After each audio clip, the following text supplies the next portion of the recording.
Hello guys, welcome back to our channel. চলে এলাম আজকে একটি নতুন রেসিপি নিয়ে। পুরো রান্নাটা দেখো, দেখে কিন্তু বাড়িতে চটপট রান্না বসিয়ে দাও। দেখো এখানে আমি নিউ চিংড়ি করার জন্য কি কি নিয়েছি তোমাদেরকে কিন্তু দেখিয়ে দিলাম। ঘরে থাকে না তো মন, কাছে যাব কবে পাবো ওগো তোমার নিমন্ত্রণ। প্রথমে কিন্তু আমাদের ভালো করে চিংড়িটাকে ধুয়ে নিতে হবে। এরপরে পরিমাণ মতো হলুদ আর লবণ দিয়ে দিলাম। তারপরে দেখো হাত দিয়ে কিন্তু ভালোভাবে মাখিয়ে নিলাম। এরপর গরম গরম তেলে কিন্তু চিংড়িগুলোকে ছেড়ে দিলাম।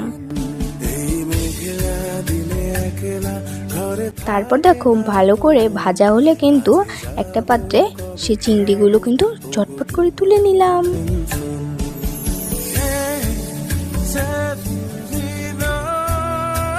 এরপরে কড়াইতে কিন্তু সবুজ সবুজ লঙ্কাগুলো ছেড়ে দিলাম।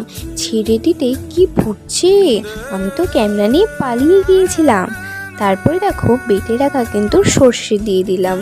দেওয়ার পরে ভালো করে কিন্তু ফুটিয়ে নিতে হবে। আর এখানে আমি সামান্য জল দিয়েছিলাম। তারপর দিলাম পরিমাণ মতো হলুদ আর দিলাম লবণ। তারপরে দিলাম লাল লাল লঙ্কার গুঁড়ো। এরপরে ভালো করে নাড়াচাড়া করে নিলেই কি খেতে হয়েছিল। তোমরা খেলে তো আমার সুনাম করতেই করতে। তারপরে দেখো এখানে কিন্তু আমি টক দই ইউজ করেছি, একদম অল্প পরিমাণ।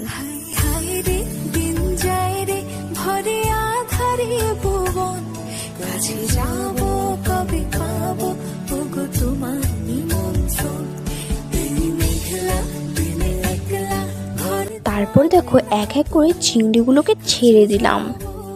ছেড়ে দেওয়ার পরে কিন্তু ভালোভাবে আবার নাড়াচাড়া করে নিলাম। তো তৈরি আজকের আমাদের রেসিপি নিউ চিংড়ি।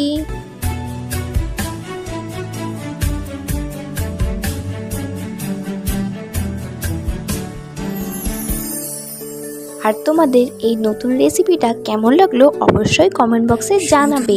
আর ভালো লাগলে অবশ্যই লাইক, কমেন্ট, শেয়ার আর সাবস্ক্রাইব করতে ভুলো না। আর যদি ফেসবুক পেজ থেকে দেখে থাকো, পেজটাকে কিন্তু ফলো করে তারপরেই যাবে। তো আজকের মতো টাটা।